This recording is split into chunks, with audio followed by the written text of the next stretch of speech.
Listo. Entonces, bueno, acá tengo como un montón de pestañas abiertas que son todas los blockchains que encontré como para mostrarles hoy, que son como diferentes usos de la tecnología blockchain para resolver problemas de la vida real. Entonces, pues por ejemplo, esta primera es una blockchain que se llama Burst EQ, que es una blockchain de almacenar información médica. Entonces, lo que hace es que crea pues un ambiente mucho más seguro para tener almacenada la información médica, porque usualmente simplemente está almacenada bajo un servidor y una sola contraseña la información, digamos, de todo un hospital o de todo lo que ha pasado en un hospital. Entonces es mucho más amigable con la privacidad de los pacientes. Entonces, por ejemplo, para que vean más o menos de qué va este proyecto, acá hay un video de 2 minutos. Entonces, vamos a ver.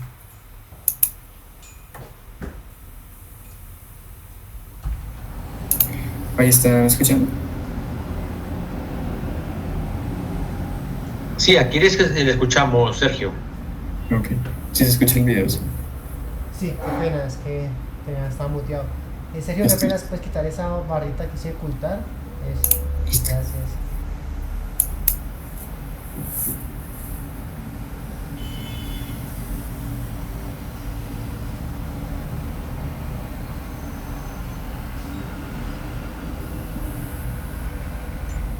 Yo no estoy escuchando, solamente veo el video. Ah, ok, ok. Entonces comparto la pestaña.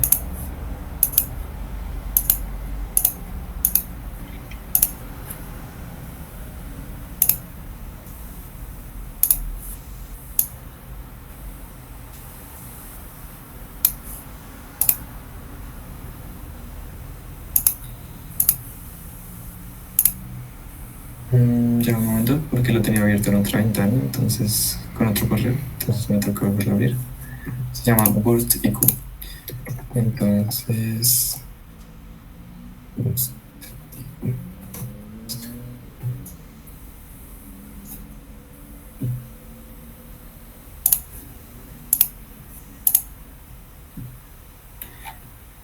Y listo. Ahí sí se escucha el video, ¿sí?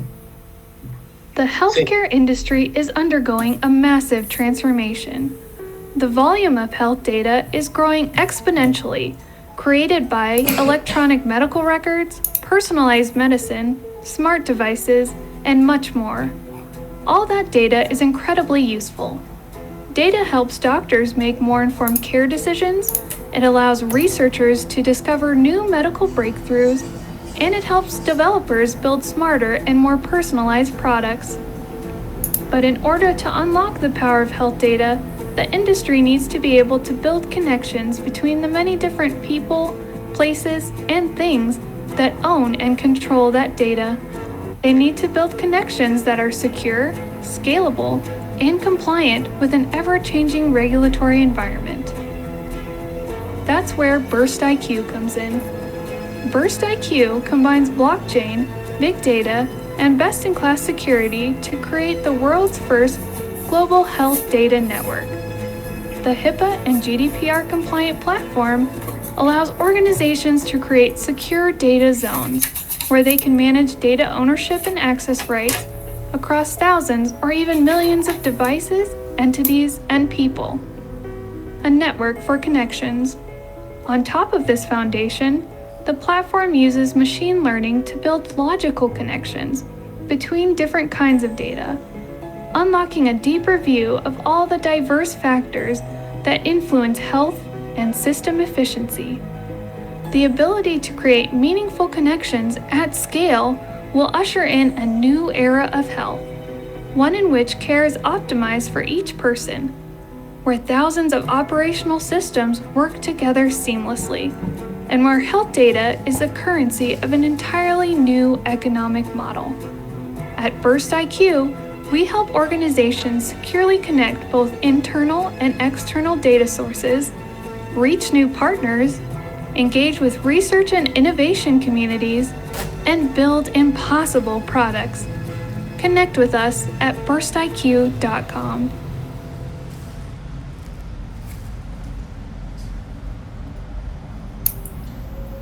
Esa empresa que tú nos estás mostrando, ¿es una empresa que actualmente está viva o es un proyecto de emprendimiento? Esta es una empresa ya consolidada. ¿Ya consolidada? ¿Cuándo tiene? Sí. ¿Cómo? Esa empresa, o sea, ¿esa empresa nace con este proyecto o este proyecto es un research de esta empresa? Bueno, pues VersateQ creo que es más grande, pero mira, comparto la pantalla. Lo que pasa es que lo que ellos venden, pues según lo que estaba leyendo en la página de ellos, son soluciones inteligentes para almacenar datos. Entonces, pues la blockchain como tal, BurstIQ, sí es como especializada en almacenar datos de datos médicos. Entonces, pues BurstIQ como tal, sí nace como para este fin. Porque me queda la duda de cuál es el verdadero valor que están añadiendo frente a una base de datos centralizada, normal, común y corriente. Ok, pues lo que yo pues estuve leyendo un poco y encontré es que los datos médicos suelen estar como muy mal almacenados, suelen estar almacenados bajo una simple contraseña y de la cual alguien que la tenga puede acceder a todos los datos de los pacientes. Y pues al almacenarlos como en una blockchain, lo que se tiene es que cada paciente tiene el control de sus datos y puede elegir como a qué empresas compartirlos o pues si se diera, digamos, un intento de hackeo, pues no se podría tener la información de todos los pacientes. Entonces esto es como lo que están dando como de propuesta. Me imagino que, o sea, porque con un mecanismo así como este lo que uno puede hacer es como que el paciente sea dueño de sus propios datos y los pueda llevar a cualquier lado donde Sí. se pueda conectar a estos datos. Porque si, yo no sé cómo se ve en Canadá, pero por ejemplo acá, si tú tienes una IPS que te está sirviendo y tienes el médico de cabecera de toda la vida, y el médico de cabecera o tú cambias de ciudad, hasta ahí llegó tu historial. Tienes que pedir el historial para podértelo llevar a la nueva IPS y eso es un dolor de burocracia cabeza.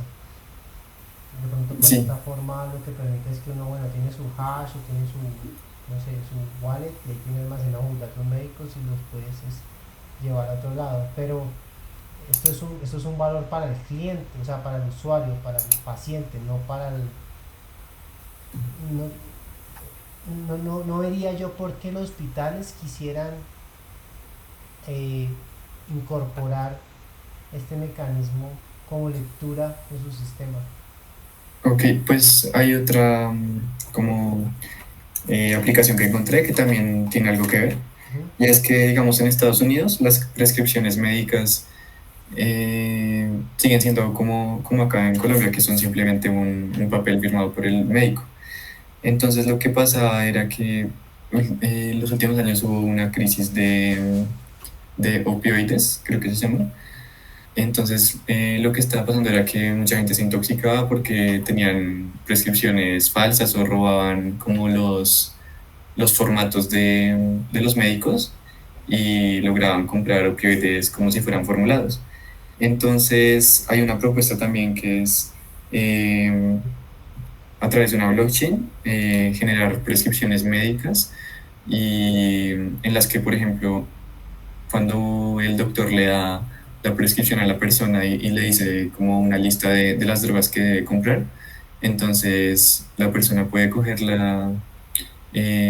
como los tokens que le da el médico y ir a una farmacia y pues estos tokens tendrían como propiedades como que se vencerían después de cierto tiempo y solo podrían ser usados por la persona que se quiere que se usen. Entonces es más como, yo creo que es más un interés de como salud pública y digamos ética en la medicina que de los hospitales como tal. Yo Sí, pienso. ahí entiendo la cuestión, o sea, ahí como el que el principal cliente sería el gobierno, porque pues en el mundo en el que vivimos, por ejemplo, las farmacias, a ellas les interesa más que hayan más prescripciones falsas, Sí, viendo desde un punto de vista monetario, ¿no? Teniendo en cuenta de que no todos son santos.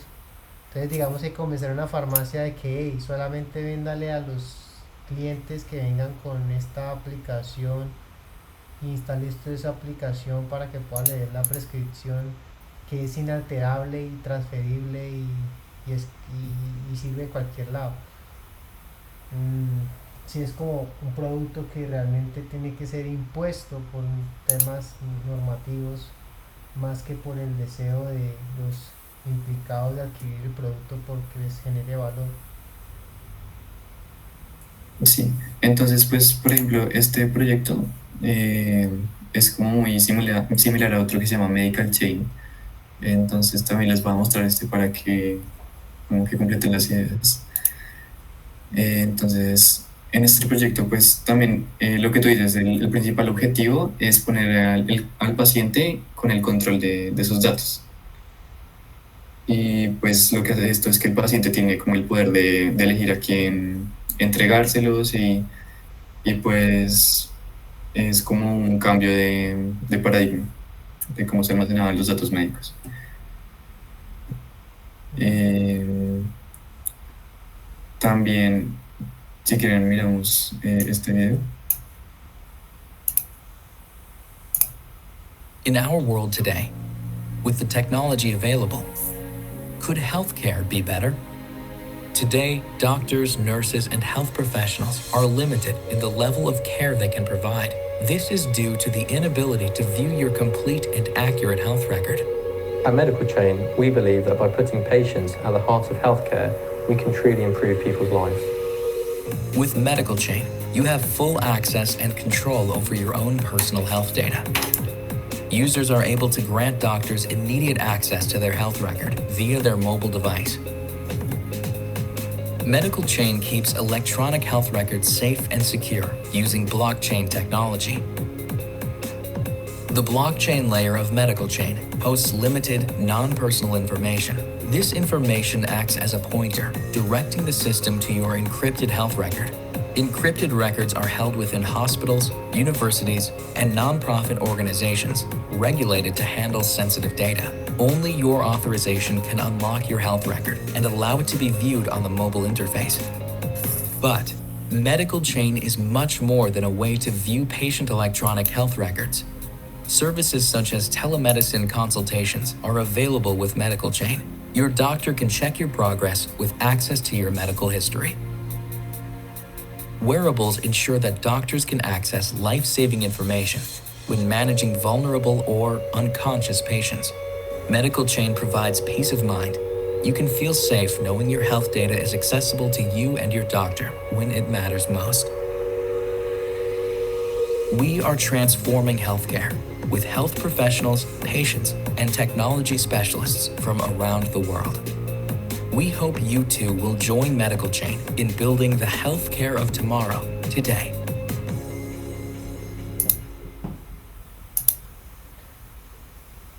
Esto es bastante interesante. Wilmar, de pronto usted que está ya en un país desarrollado, ¿cómo ve usted el tema de la privacidad de los datos médicos o cómo ve el tema del área médica y tecnología allá en Canadá? No solamente aquí en Canadá, sino en Estados Unidos hay un gran mercado por desarrollar, hay una tremenda oportunidad. Aquí en Canadá el gobierno se encarga principalmente de suministrar todo el programa de salud básico para todos los ciudadanos. En cambio, en Estados Unidos es un sistema privado de alto costo. Eso hace que la salud en Estados Unidos sea, digamos, costosa, no esté disponible para toda la población. Sin embargo, las personas que tienen capacidad de pago tienen acceso a medicina de alta calidad. Aquí en Canadá hay un acceso más igualitario de la salud para todas las personas. Sin embargo, no se tiene, una persona que tenga los medios no puede tener el mismo nivel de acceso a una salud de alta calidad como se consigue en Estados Unidos.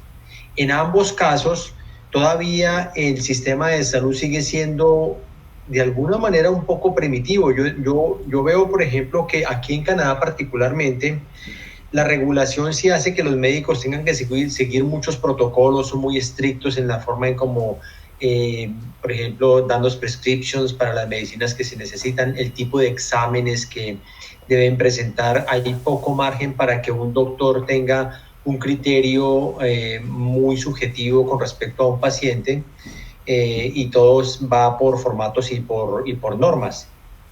Sin embargo, el tratamiento de los datos es poco lo que se hace ahí. Están, digamos, de alguna manera hay algunas compañías en Colombia que han avanzado, por ejemplo, no en toda parte, pero en algunas partes, me refiero, por ejemplo, a hospitales, digamos, creo que se llaman de tercer nivel, que son los hospitales de mayor categoría que hay en Colombia, por ejemplo, la Clínica Marley en Bogotá o la Fundación Santa Fe.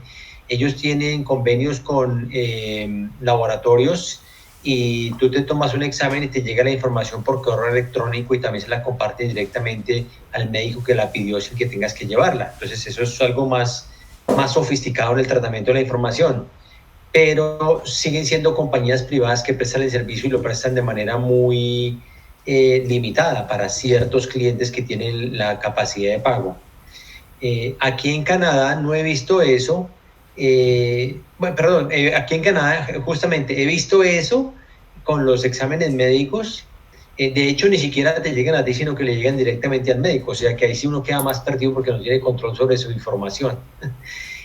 Pero que haya un sistema generalizado en donde te tienen un récord histórico que está computarizado y lleva toda tu información, esa parte todavía aquí falta por hacer. Y lo mismo en Estados Unidos, y por eso es que hay tantas compañías interesadas en meterse durísimo en el sector de salud.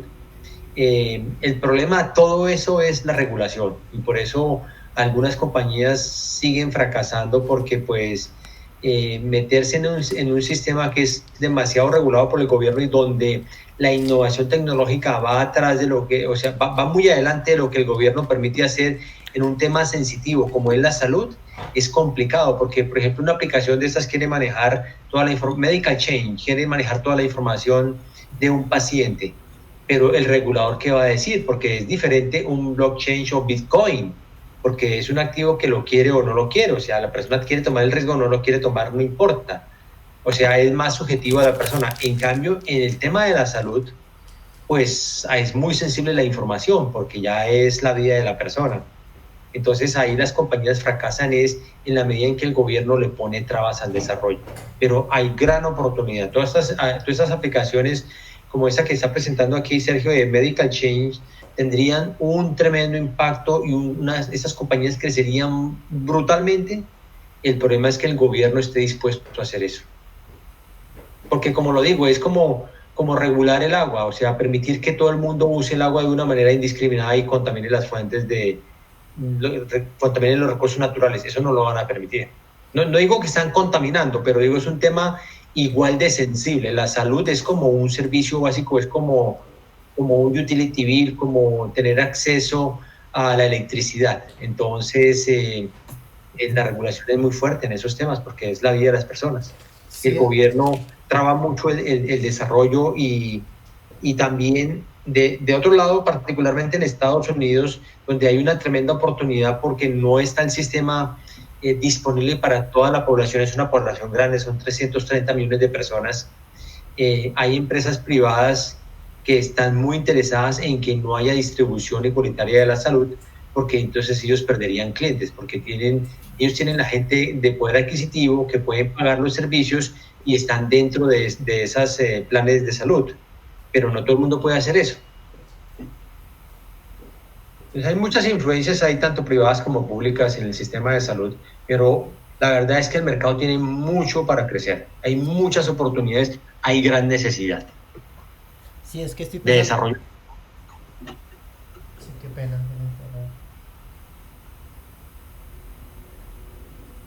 No, Entonces eso es lo que yo veo aquí en Canadá y en Estados Unidos, una tremenda oportunidad de desarrollo tecnológico. porque yo lo que estoy pensando es que, por ejemplo, yo pago Colsanitas prepagada y si pasa lo que usted me dice, ¿no? Todo lo que yo agende, eh, consulte y me prescriban a través de Colsanitas queda guardada en la plataforma y yo puedo ver como toda mi data. Pero si yo me quiero ir de Colsanitas a Azura, ya quedo jodido. Exactamente. Eso mismo pasa en Estados Unidos. Sí. La cuestión ahí es, esto es un producto que va principalmente hacia el cliente, porque le está dando al cliente una especie de base de datos inalterable, ¿cierto? Que te permite llevar tus datos de un lado para otro. Claro. La cuestión ahí es cómo haría la interoperabilidad entre, por ejemplo, bueno, yo tengo mi wallet con mis datos, como muestran en el video, yo voy donde el doctor, pongo los datos del doctor y automáticamente el doctor ya tiene acceso a mis datos. Lo que yo estoy pensando es, el doctor o la empresa del doctor tendría que tener una aplicación para poder leer los datos. Claro. La otra... El mismo plan. Exacto. Con la misma compañía. Exacto, pero la otra sería que no, básicamente yo meto los datos de mi doctor, sería meter el correo, pero también te habría que preguntar si tienen acceso al correo y a través de eso mandar los datos. ¿Sí? Es como... O sea, ahí el problema sería, bueno, se le da la propiedad al cliente que le va a interesar, porque eventualmente uno con marketing y con ciencia se le puede validar que el hecho de que el paciente tenga su historial de datos desde que nació, eso le va a permitir que más adelante esos datos o ese historial unificado y consolidado le permita al futuro doctor tener un mejor, digamos que un mejor desempeño a la hora de prescribir o diagnosticar una enfermedad, porque tiene mucho más datos, ¿no? La cuestión es que eso ahí serviría más que todo, yo creo que los primeros clientes serían potenciales, serían los doctores privados, como esos doctores que uno tiene de cabecera, pero sí, estamos hablando para gente que tiene la capacidad de pagarlos. Claro. Y es un sistema plus, un diferenciador. Claro, sí, porque si tú tienes tu doctor de cabecera y el día de mañana el doctor de cabecera o tú te vas de la ciudad, el doctor de cabecera no te puede seguir atendiendo, pues tú te puedes llevar todos tus datos para un futuro doctor y al futuro doctor le va a servir saber todo el historial de lo que se ha hecho hasta ese punto. Y mucha gente no tiene conocimiento ni técnico y tampoco tiene el tiempo para estar pendientes de su data médica, ¿no? Como, que coja este papelito acá, que páselo a un Excel, que venga, que pida los datos en la IPS de allá, que pida los datos en la otra IPS. Todo esto se le erraría al cliente y a la final... Sí, sería como un servicio bastante plus y creo que sí hay bastante buen mercado en Estados Unidos, principalmente donde la salud es competitiva. Interesante proyecto, sí. Ahí es donde yo vería valor y donde vería los primeros clientes. ¿Listo? ¿Listo? Sí. Bueno, en serio, si quieres continuar con otros ejemplos. Listo. Pues sí, esos eran los dos ejemplos de usos en la industria de la medicina. Ahora pues podemos seguir con este que se llama MediaChain. Este me pareció interesante porque alguna vez yo había encontrado uno similar. Lo que hacen es tener una plataforma basada en blockchain que permite a los creadores de contenido, puede ser como musical o artístico, interactuar o pues estar en relación con los oyentes sin intermediarios. Entonces lo que hace esto es que no pase lo que se tiene en la industria musical, que es que las disqueras y las grandes empresas se quedan con un gran porcentaje de las ganancias que tienen los artistas por los contratos tan grandes tan poco éticos que hacen con los artistas. Y pues los artistas usualmente no tienen de otra que aceptarlos porque es como la única forma en que sienten que van a llegar a ser reconocidos. Entonces, pues este tipo de aplicación, sí, lo que hace es eso, que conectar creadores con las audiencias. Y esta en especial me pareció interesante porque esta compañía la compró Spotify. Entonces es como un gran indicador de que Spotify seguro pues vio, no sé si decir una amenaza o un potencial en esta idea. Eh, entonces la compró de hecho en 2017. Lo único que no está claro es si al final sí empezó a funcionar, porque pues digamos acá en la página no tiene información como de bien de digamos de artistas que la estén usando o así. Entonces pues es como interesante eso. Además, digamos, acá en el canal de YouTube solamente hay 3 videos. Y pues después de que la haya comprado Spotify, yo lo que pienso al no tener tanta información es simplemente que la compró para dejarla morir. Entonces, no sé ustedes qué piensan de este proyecto. Creo que Wilma nos había contado la historia de las empresas grandes que compraron a las chiquitas para desaparecerlas. Sí, Claro, sí. No, no sería nada extraño, porque este tipo de aplicación de media change rompe el monopolio que tiene Spotify y otras compañías. sí. Entonces, pues no sería nada raro que lo hayan hecho. Yo no sé por qué, pero como que pues, veo negocio ahí en comenzar a crear competencia directa y después venderle. Sí, Literalmente. crear amenazas a las grandes empresas Sí, comenzar para vendérselas. a vender amenazas para las empresas grandes. ¿Será que eso habrá alguien que lo haga así? Porque, porque no sé cuánto le puede venderte una empresa chiquita a Spotify. Estamos hablando de millones de dólares, yo creo. Sí, yo creo. Bueno, pero sí, Eh, ese tipo de empresas que tienen un competidor tan grande la tienen difícil en ese sentido. Porque ¿cuál es cómo ellos monetizan este valor que están añadiendo? ¿Con fees? pues sí, o sea, lo que yo tengo entendido es que, pues al no tener tantos intermediarios, porque en las disqueras no solamente está como el intermediario como de la empresa grande, sino que además están los productores y hay un montón de gente que hace parte del proceso creativo en las canciones. Entonces el porcentaje como de las ganancias de la canción se divide en- como en muchos agentes. Entonces, pues lo, lo que pienso de este proyecto es que sí serían en fees, pero pues dando como la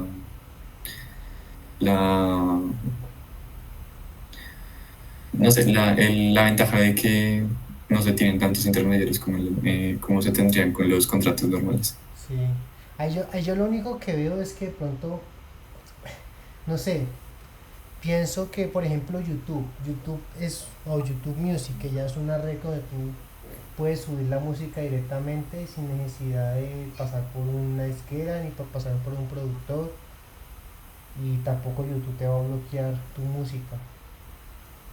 La Sí, única cuestión que yo veo ahí es cuál es la calidad de producto que se le da al cliente, porque si tenemos a 1000 artistas produciendo música, ¿cierto? Digamos que sabemos que no sé, el desarrollo de media en internet ha crecido en los últimos años de manera exponencial, brutal, ¿cierto?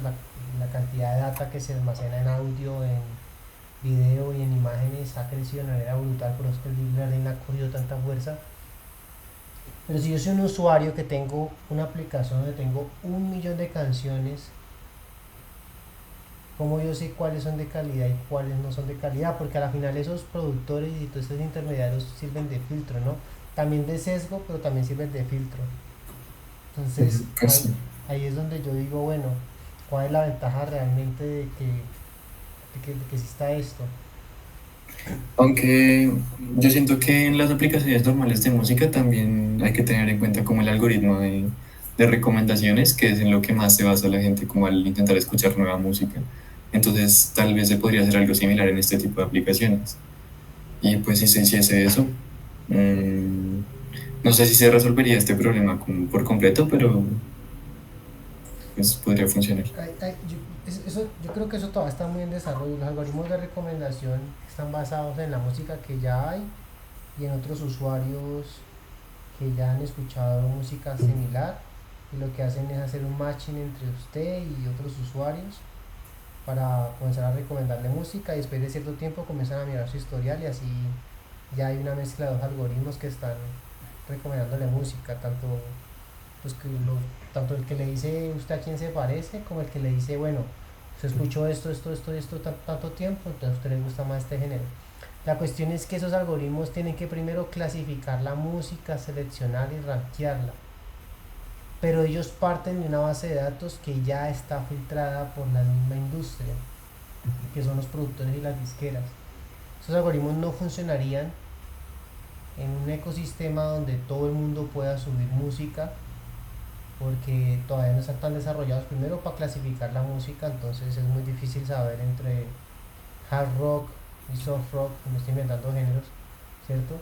Y no vas a tener a 1000 personas detrás ahí escuchando la música para clasificarla, o expertos en música.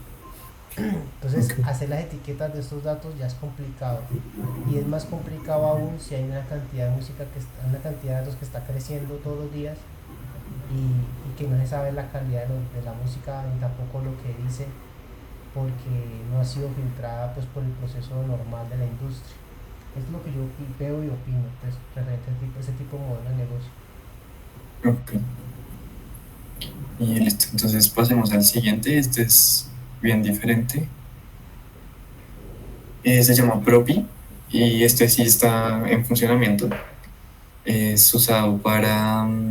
es un marketplace para real estate. Entonces la gente acá pues puede comprar y vender inmuebles.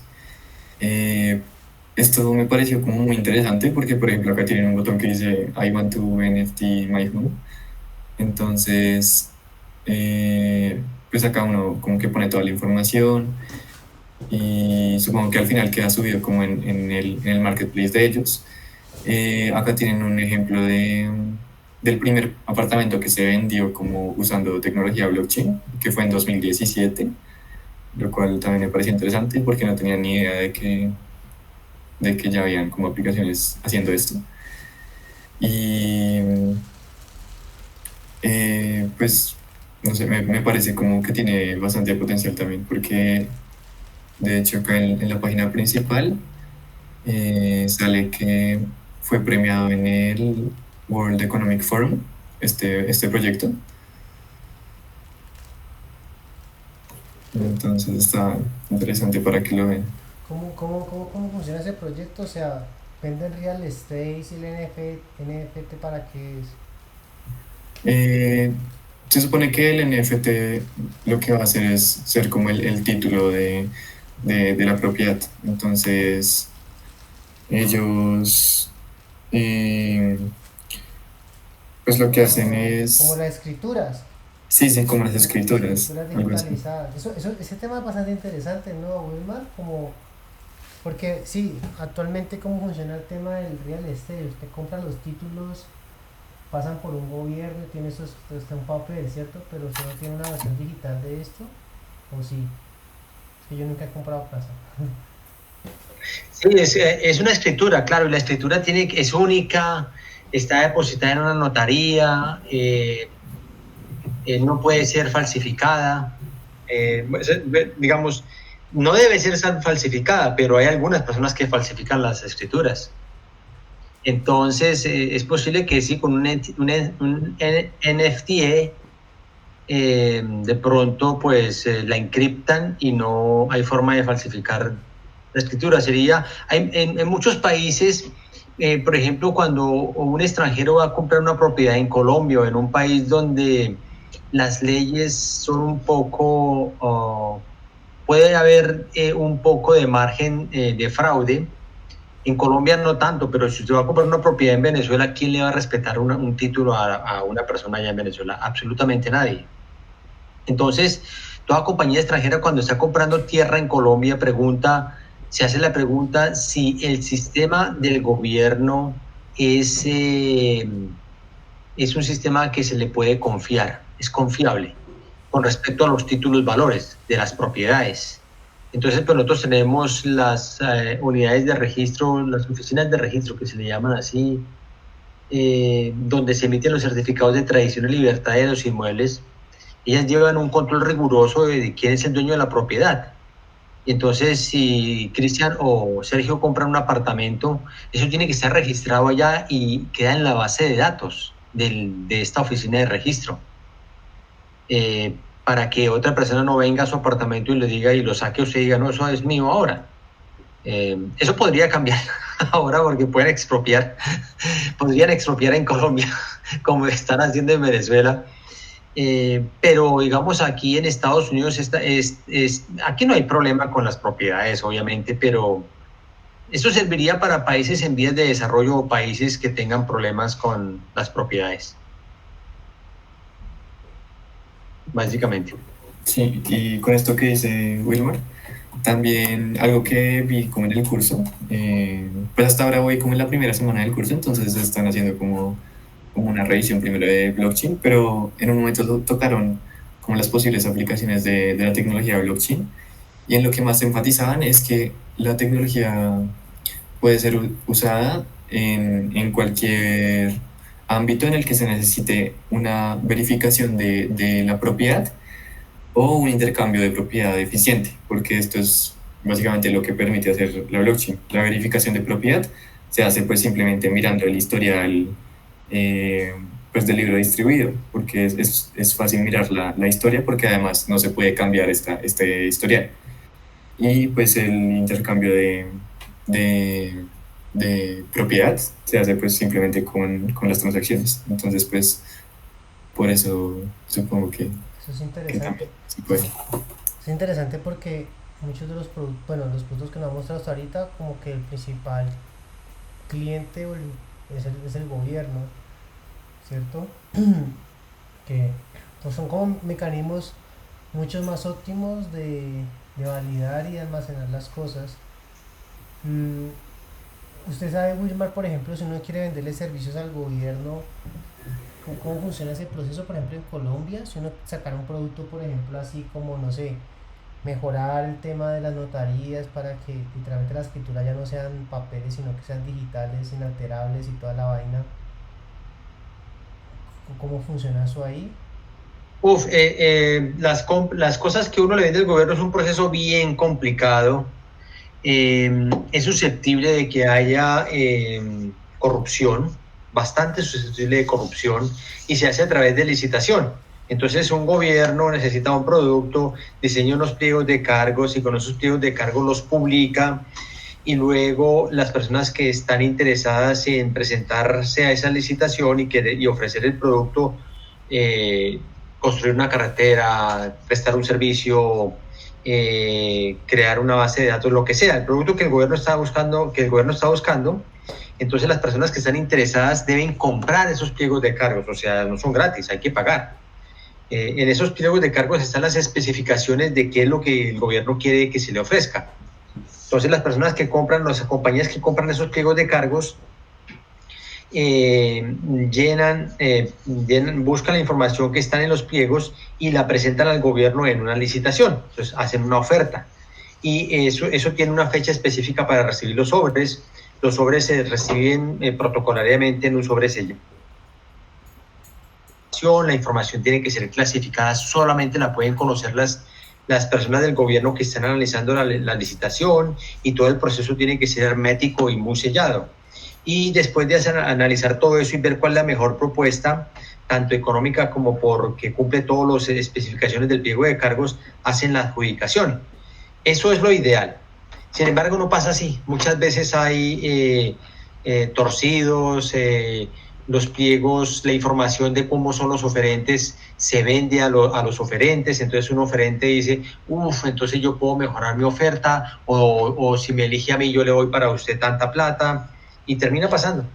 No en todos los proyectos, pero en muchos proyectos, depende de las circunstancias, pues hay torcidos, y por eso es que después en el camino los proyectos quedan mal hechos y se presentan todas las dificultades. Pero básicamente, para responder la pregunta, una persona tiene que estar inscrito en el registro de proveedores del gobierno, comprar los pliegos de cargos que el gobierno diseña, luego presentarse en la licitación con su oferta y esperar a que el gobierno haga la adjudicación. Es un proceso largo, y tratando de que sea transparente, le han puesto muchísima regulación, pero pues el problema es que eso sigue siendo manejado por políticos, y ahí es donde entra la corrupción. Así funciona. Claro, entiendo.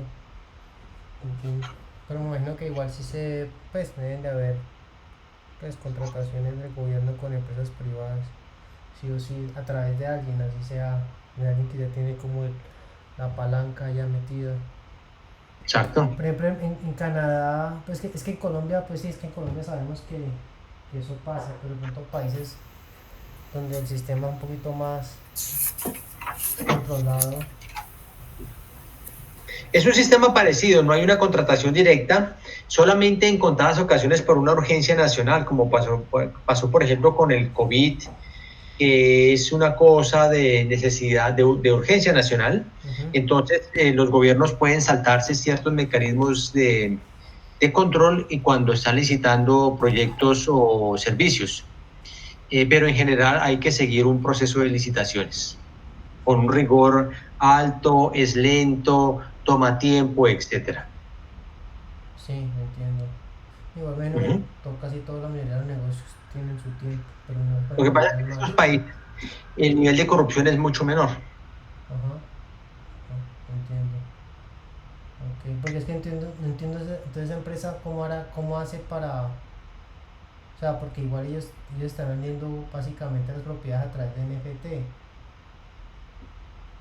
Entonces, ¿cómo hacen ellos que ellos venderán NFT y respaldarán eso con las escrituras clásicas?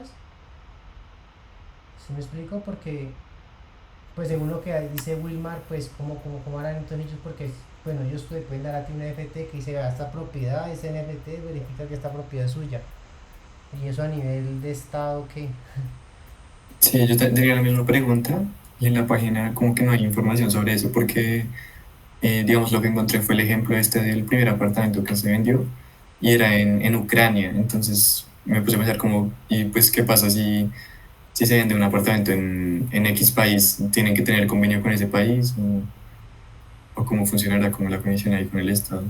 Porque yo lo que pienso, y si yo fuera de los business analytics de esta empresa, venderle al cliente la propiedad con un NFT de respaldo, como hacen las stablecoins, ¿cierto? Yo a ti te doy criptomonedas o dólares digitales, pero yo como empresa soy el que respaldo el valor y la seguridad de eso. Entonces, claro, si el NFT es inalterable, mis escrituras, las que yo estoy respaldando, deberían de ser inalterables. La cuestión es que lo que dice Wilmar es que aquí en Colombia el respaldo no lo hace uno, sino que lo hace en una notaría. Entonces, no sé, por ejemplo, las notarías son empresas privadas, Wilmar, o sea, uno le puede decir a una notaría que podemos mejorar el sistema de almacenamiento y validación de la información, y la notaría puede contratar ese servicio como algo privado, o también es por licitaciones. Las notarías son adjudicadas por licitación, pero es un sistema muy, no sé, como muy de conexiones. Entonces, a pesar de que ellos dicen que es una licitación y que es el mejor oferente, pero eso termina siendo adjudicado a dedo. Eso sí que es adjudicado a dedo, sin duda. Eso es por apellido. No, pero digamos, o sea, es que igual las notarías entre ellas compiten, ¿no? O sea, ¿cómo yo como ciudadano tengo dos notarías aquí en mi barrio? ¿Cómo yo elijo cuál ir? Hay una que me venda las está más baratas, me atienda más rápido, me ofrezca mejor seguridad. Es por servicio. porque las tarifas tienen que ser las mismas para el documento que tú vayas a hacer allá. Es por servicio.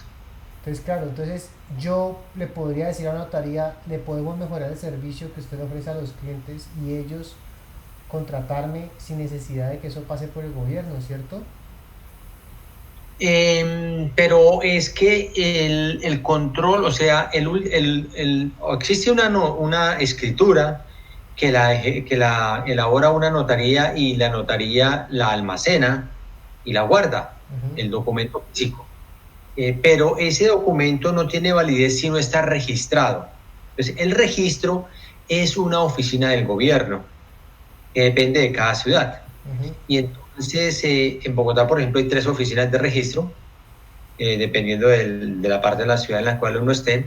Entonces, digamos, en la oficina de registro sede norte, cuando tú haces una escritura, compras un inmueble, la notaría elabora esa escritura, pero esa escritura no tiene ningún sentido si no se lleva a la oficina de registro. En la oficina de registro es donde todas las propiedades, es allá donde se tienen los NTFs, es donde se tiene el control de quién fue el propietario anterior, quién es el siguiente propietario. Está todo el blockchain está en la oficina de registro, básicamente. O sea que la corrupción pasa eso en la oficina de registro. No, en la oficina de registro es difícil que haya corrupción.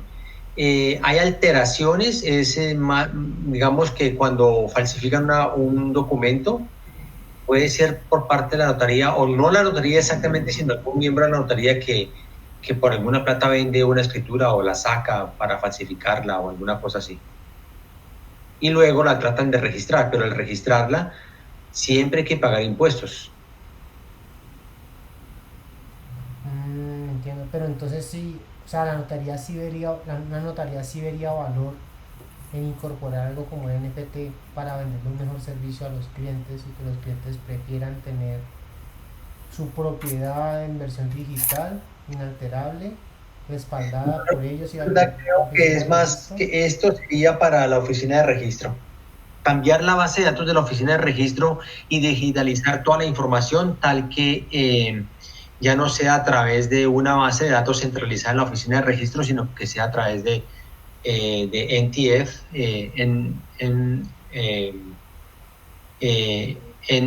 NFTs, que sean como la versión digital del certificado de tradición y libertad. Es más, sería un producto para el gobierno.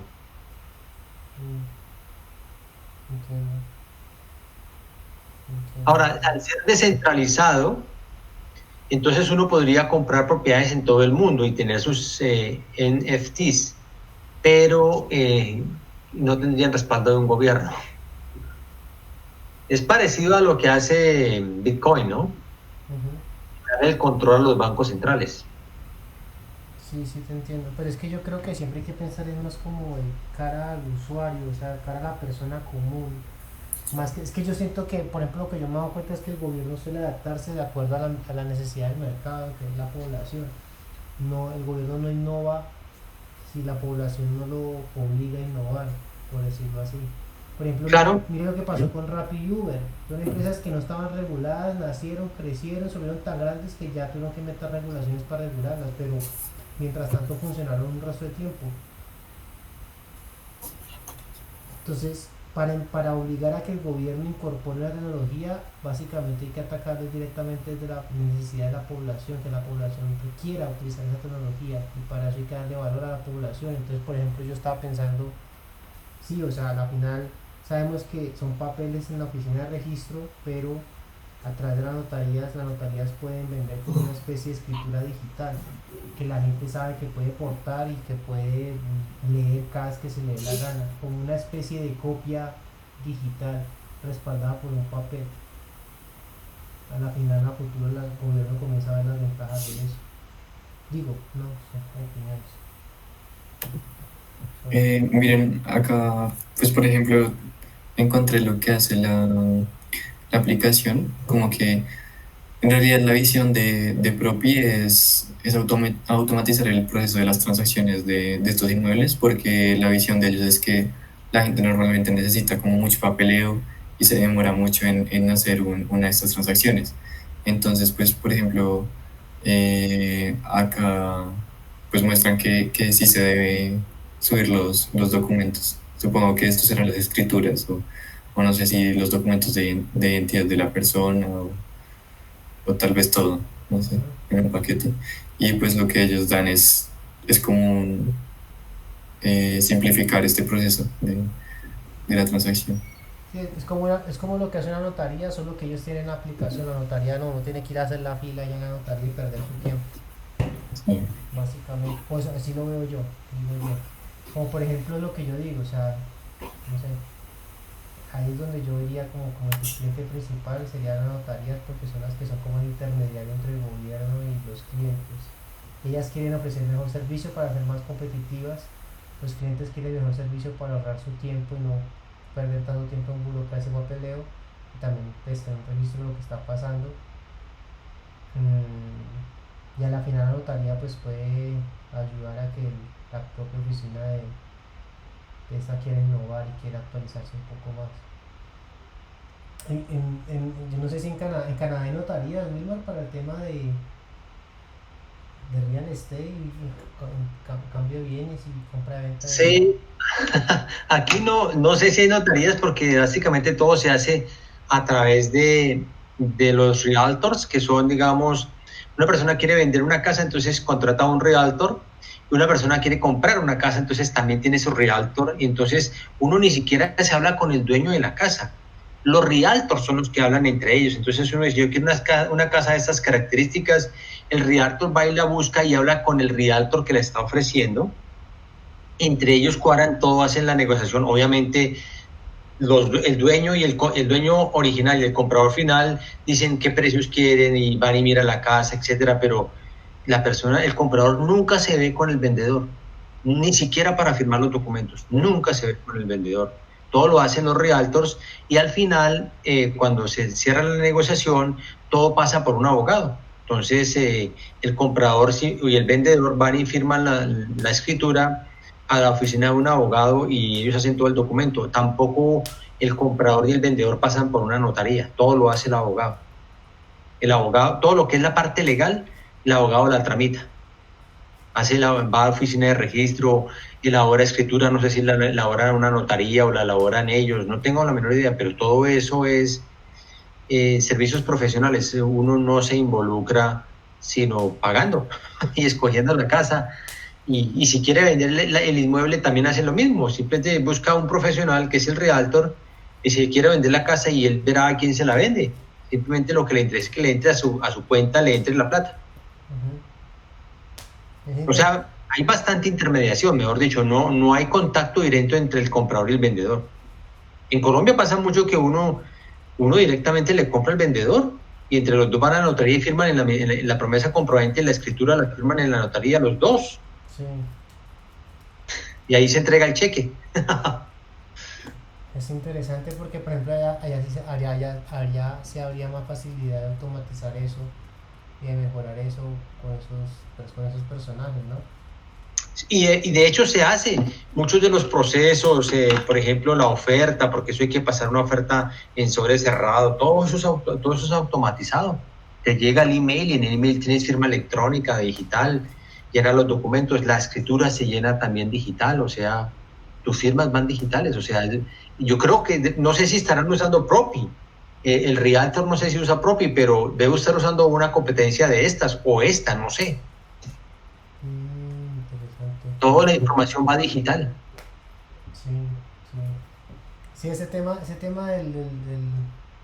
¿cómo se llama eso? Del Proper Tech, es que se llama. Por ejemplo, aquí la House está cogiendo una fuerza brutal. Y ellos lo que están haciendo es básicamente digitalizar todo lo que tiene que ver con compra y venta de casas. Exacto, porque hay esa facilidad. Aquí yo creo que lo que digo, no sé si lo hacen con Propi o con otro servicio, pero el servicio es totalmente digital, o sea, los documentos físicos no existen, básicamente, ni siquiera la firma. Interesante. ¿Y esto qué es, Sergio? Ellos también dan como un curso para ser agente, digamos, de real estate en propio. O sea, Eso. o sea, ok, o sea, tú digamos que es como el realtor, como menciona Wilmar, contratan los servicios y además tienen que aprender a manejar los servicios, está muy raro. Sí, sí, sí, sí. Está extraño este proyecto. O sea, esto no es un framework de desarrollo, esto es una plataforma ya montada. Sí. ¿No sabes quiénes lo están usando ahí? No, no salen por ningún lado. ¿Quiénes lo están usando? Sí, ¿quiénes son los Mm, clientes? espérame a ver. About, de pronto. Permission. No salieron en la BBC y todo. Sí.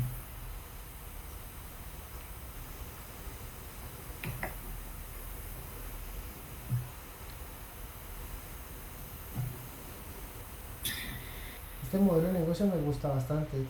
Yo creo que tiene, es mucho más fácil que pronto el de la Miren salud. lo que es Skyrocket Your Brokerage. ¿No? Esto es para los realtors. Sí, es para acelerar todo el proceso de compra y venta, digitalizarlo y dar un... ¿Verdad? Es una herramienta para los realtors. Mm, está Aquí, interesante. dale más scroll down ahí abajo, aparecía. Aquí mira, Skyrocket Your Brokerage. Sí, Es para el realtor. Sí. Ujú. ok. Y sí, y pues dice A New Age for Brokers and Agents. Mm, Exactamente, es para ellos. Claro. Y pues tiene bastante gente importante apoyando. que Listo. eso a veces puede ser un desarrollador, cualquiera que solo trabajó ahí un par de meses y ya puso el nombre de la empresa de Netflix. Ah, Eso ok. pasa muy seguido, sí, la verdad, no tiene que hacer tanto por eso. Ok, ok. Pero bueno, igual hicieron unos buenos filtros para la contratación.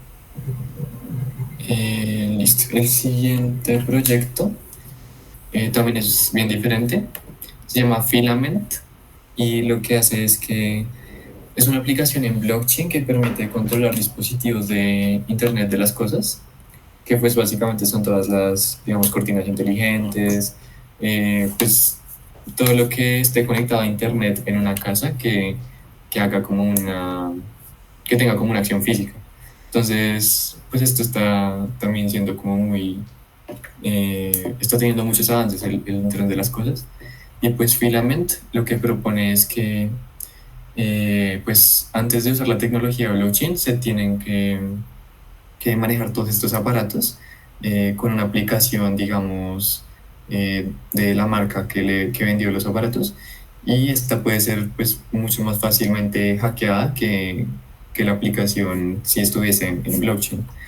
Entonces es como la propuesta de ellos, hacer una aplicación para controlar sí, los IoT devices y conectarlos pues simplemente haciendo uso del Proof of Identity que da el blockchain y pues haciendo que sea mucho más seguro.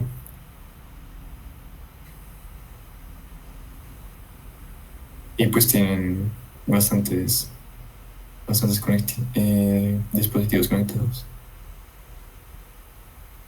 Sí, eso va a ir cobrando fuerza con el tiempo porque sí se han habido casos de atentados y de bullying y de muchas cosas a través de controlar los dispositivos de otras casas. Sí, Pero eso ya es un problema más de ciberseguridad que de blockchain, por decirlo así, diría yo.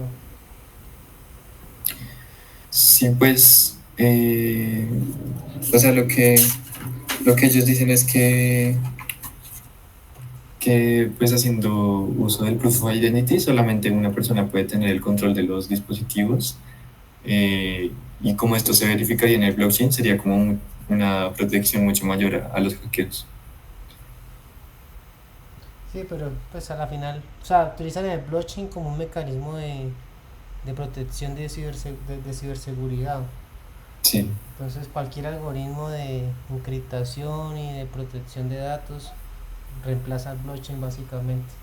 Y además que si toda la mayoría de los blockchain están migrando a pruebas de stake, tampoco tiene mucho sentido que te estén validando tus cosas una persona que tenga muchas monedas sobre la red. O sea, aquí yo veo este proyecto como proyecto de humo, pues utilizan el boom del blockchain para vender ciberseguridad, pero al final es ciberseguridad. ok. Ahí yo no valoro, no sé si esto Wilmar tenga una opinión, pero pues no veo nada interesante. Ok. Listo, entonces sigamos con el siguiente, que también es muy diferente a todos los que les he mostrado. Es eso como un caso de uso de blockchain. Entonces, el contexto es que hay un problema que son los diamantes sangrientos, que pues cuando se hace una venta de un diamante, usualmente es muy difícil como rastrear su historial y saber a certeza como la procedencia del diamante. Entonces lo que se está haciendo es que en un blockchain se pone, digamos, un ID de cada diamante. En el diamante se le pone con láser el ID en el centro del diamante de una forma imperceptible, que como al ojo, pero pues que pueda ser escaneada. Entonces lo que hacen es que escaneando el diamante, tienen el código del diamante y este código está pues almacenado en el blockchain y, y se transfiere el código cuando se vende el diamante. Y de esta forma, mirando simplemente el historial de blockchain, se puede ver todos los antiguos dueños de este diamante y se puede saber si un diamante es limpio. Se les dice diamantes limpios. Entonces, también me pareció como un uso bien diferente a todos los anteriores. Y pues, digamos que no es tan útil, pero pues no sé si puede haber otro tipo de aplicaciones parecidas a esta, con otros productos o no sé. Yo lo que veo principalmente es como, o sea, hay un valor interesante en el tema de los NFT.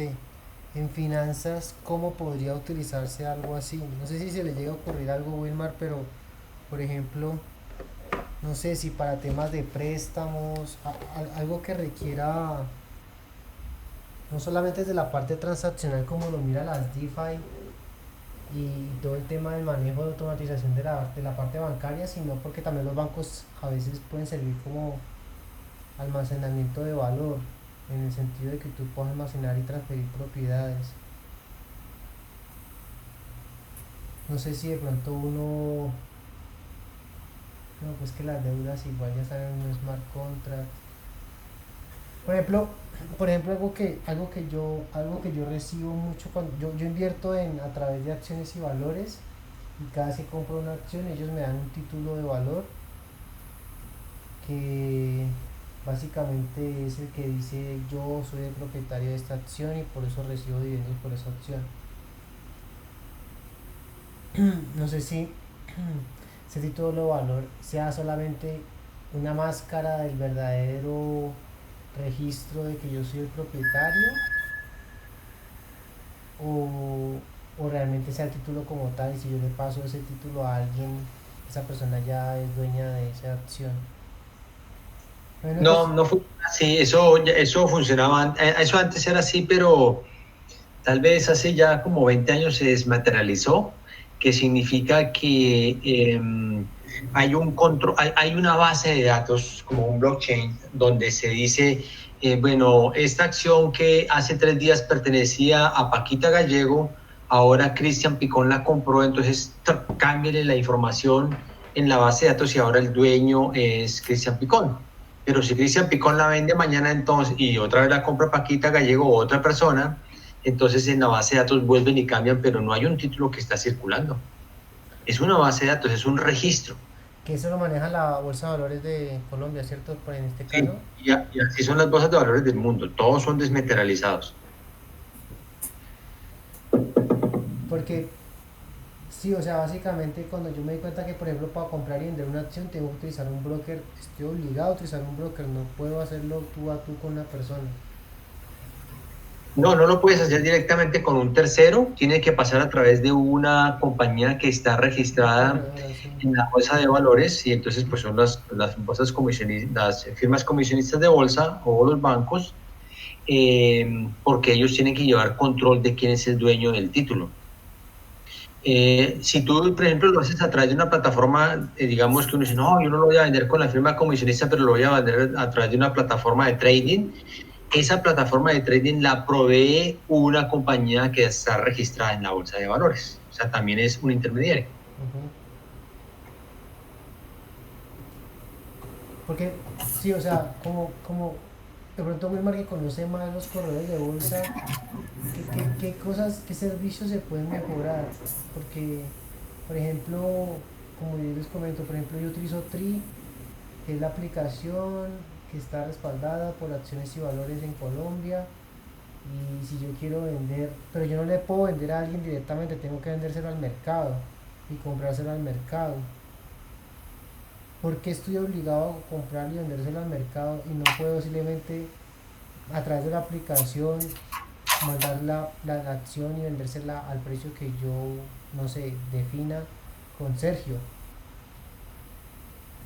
Ya, porque como es un mercado, son títulos registrados en la bolsa de valores, hay obligación de que las operaciones se hagan a mercado. Si no, pues, si Cristian quiere vender unas acciones a Sergio, pues no pasaría, no sería grave si se las vende fuera del precio de mercado, más caras o más baratas. Pero, digamos, si Sergio está comprando unas acciones y se las está vendiendo por encima de mercado, para Sergio sería mejor comprarlas en el mercado que comprárselas a Cristian, que las compra más baratas. De igual manera, si Sergio quiere venderle acciones a Sergio, perdón, si Cristian le quiere vender acciones a Sergio por debajo de mercado, pues Cristian pensaría, mejor las vendo en mercado que me las pagan más caras. Entonces, no hay un incentivo real para una persona hacer operaciones fuera de mercado, a menos que haya una operación ilegal. Por ejemplo, una compañía maneja dos portafolios, el portafolio A y el portafolio B. En el portafolio A cobra un fee más alto que en el portafolio B, pero en el portafolio B tiene una acción que ha venido subiendo mucho en el mercado. Entonces, esa compañía tiene un incentivo de transferir la acción por debajo del mercado del portafolio B al portafolio A, porque en el portafolio A va a cobrar más fees sobre las utilidades que tenga. Eso iría en detrimento para los dos portafolios, porque los portafolios de quién son, no son de la compañía, son de los inversionistas, las personas que pusieron la plata en esos portafolios son los dueños de ese portafolio, pero no son administrados por ellos, sino son administrados por la compañía administradora de los fondos. Entonces, la compañía estaría perjudicando tanto a los inversionistas del portafolio A como los del portafolio B, porque a los del portafolio A les cobra más fees de los debidos y a los del portafolio B les genera una pérdida, porque no vendieron el valor más alto, sino el valor más bajo. Entonces, para evitar ese tipo de problemas, toda acción que está registrada en la Bolsa de Valores de Colombia y en toda Bolsa de Valores en el mundo, solamente puede transar a mercado. Esa es la razón. Ok, y si yo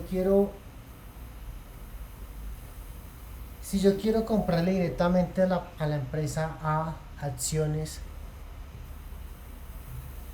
¿qué? Se puede hacer siempre y cuando la empresa A no sea una empresa que está registrada, o sea, una empresa pública en el sentido que esté registrada en una bolsa de valores, porque ya sería una transacción privada. Tú lo podrías hacer, una compañía, por ejemplo, Cocorico. Cocorico no está registrada en la bolsa de valores de Colombia y Cocorico decide venderte a ti unas acciones. Sí, lo pueden hacer, es una transacción privada y entre ustedes dos van a definir el precio como si tú compraras una casa a una persona que la está vendiendo. Entre ustedes definen el precio. Ese precio no pasa por un valor de mercado, sino es al precio que ustedes consideren que es justo y en el cual el comprador y el vendedor llegan a un acuerdo. Ujú. Y eso, pero tiene que ser una compañía privada, no registrada en el mercado público de valores.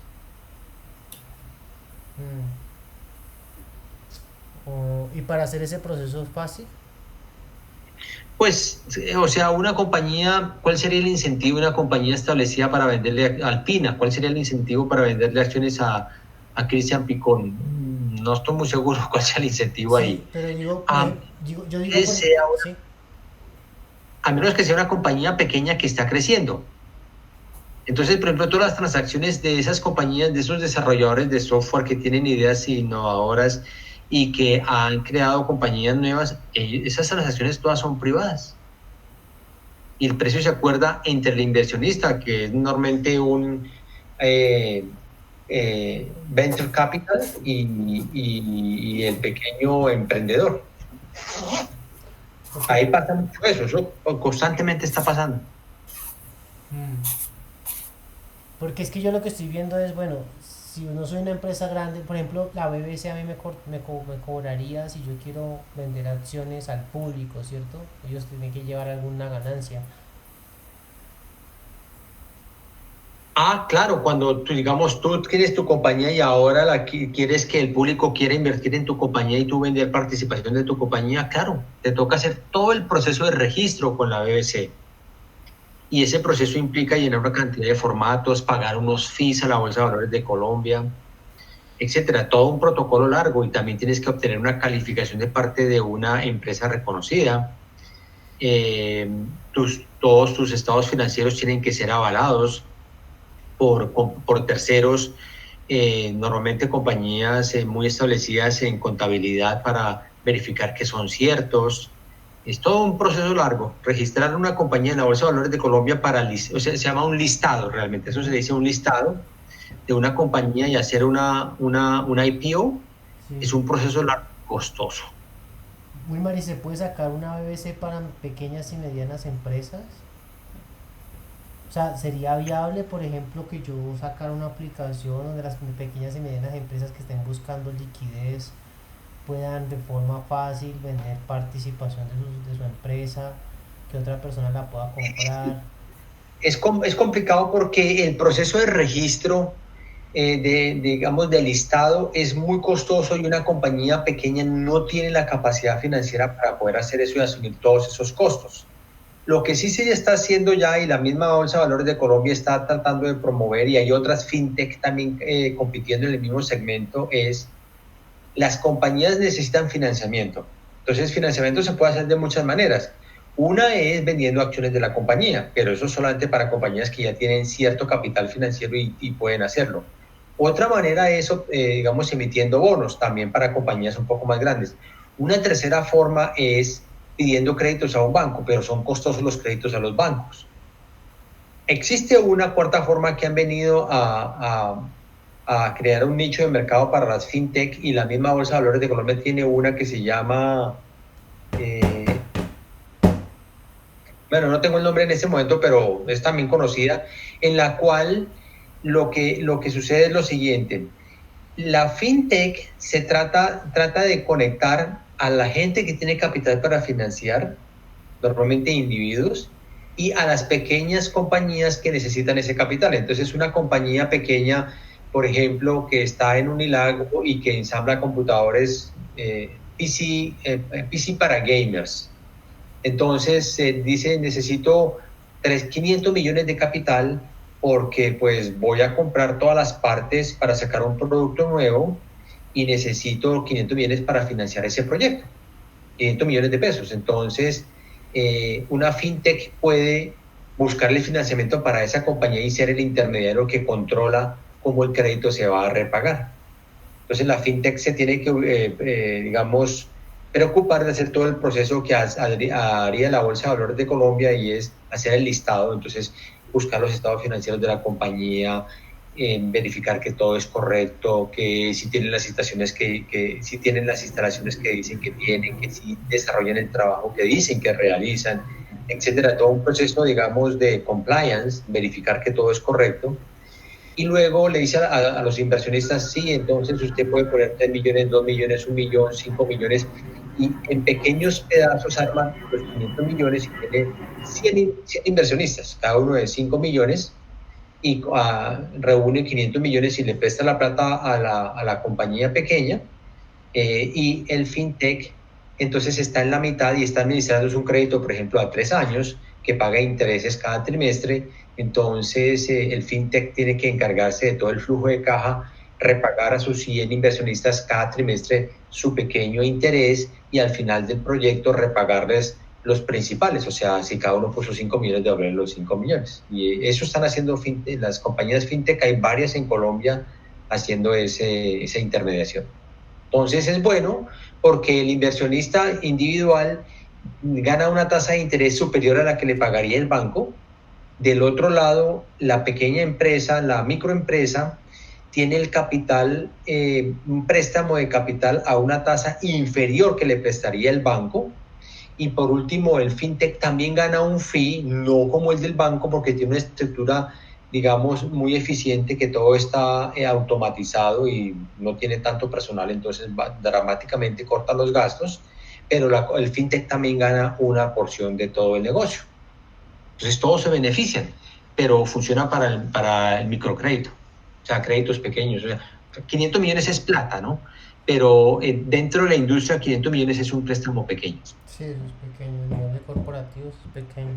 Sí, porque estoy pensando, bueno, a la final sí se puede hacer como una especie de BBC, por decirlo así, disfrazado, porque vos sí podrías vender como por ejemplo NFTs que respaldan participación de un interés que reparte esta pequeña o mediana empresa dentro de la gente que pertenece al pool que está dando ese dinero que necesita la empresa. Entonces si yo Cristian, tengo un interés porque le presté a la tiendita A y soy propietario del 5% del capital que se destinó para prestar a la tiendita A, y yo mañana quiero decirle a Sergio, Sergio, tengo esta cosa, te la vendo con estos intereses hasta ahora, literalmente te puedo transferir en NFT y automáticamente ya tú te quedas con esa participación y ese capital que yo destiné en un principio al préstamo para esa empresa, de una manera como un clic y ya. Eso no se puede hacer hoy en día. Mira, esa compañía que puse ahí se llama A2 Censo. Esa es de la Bolsa de Valores de Colombia y permite el microcrédito. Pero lo que yo le digo sí se puede hacer, Wilmar. ¿Qué cosa? O sea, por ejemplo, imagínate que, no sé, Ascenso, FinTech, tiene un cliente mediano que es la tienda A, ¿cierto? Que está buscando 500 millones. Yo, Cristian, tengo 5 millones. Entonces, Ascenso se encarga de recoger los 500 millones entre diferentes Cristians, ¿cierto? Yo, Cristian, tengo 5 millones, entonces el día de mañana yo tengo una deuda con Sergio, le quiero pagar a Sergio o le quiero vender a Sergio. Le digo, Sergio, vea, yo tengo una participación de una deuda de una empresa a través de la aplicación de Ascenso, ¿cierto? Que corresponde a 5 millones más los intereses que esa empresa me está generando cada 3 meses. Yo te quiero vender eso. Para poderlo vender, yo no puedo hacerlo porque tendría que retirar el dinero, si es que lo puedo retirar, y decirle a Sergio, invierta en ese fondo que ya quedó mi hueco. Pero eso no se puede. O sea, no, la única forma sería que yo le pasara a Sergio los 5 millones y le pasara los intereses cada 3 meses. Directamente, pero no le puedo pasar a él ya la deuda como tal y que ya Sergio se consiga de su cuenta. Ajá. Ahí sí tendría sentido tener un NFT. Y eso hoy en día no se puede hacer. No lo están ofreciendo. Hay una oportunidad de mercado. Está interesante ese aspecto, porque sí, eso es lo que yo pienso, ¿no? Porque, por ejemplo, si yo hay una empresa que también se llama Mesfis, que uno le puede comprar deuda a las empresas medianas, pero si tú le compras la deuda ya te quedas casado tú con esa deuda y tú no la puedes transferir a nadie hasta que la deuda se venza se devuelva el capital de la deuda y ahí sí, pues no, ya no tendría sentido que yo te pase la deuda a ti, sino que literalmente te estoy pasando la plata, pues, básicamente. Bueno, señores, yo los tengo que dejar. Tengo una actividad ahora que realizar acá, entonces me disculpo. Muchísimas gracias por la información el día de hoy y quedamos en contacto. Ok, igual ya faltan solamente dos aplicaciones, entonces si algo ahí queda en la grabación. No, pues si quieres continuamos la próxima, que yo también me tengo que ir porque me mudo mañana y tengo un resto de cosas que empacar. Listo, listo. Paro la grabación.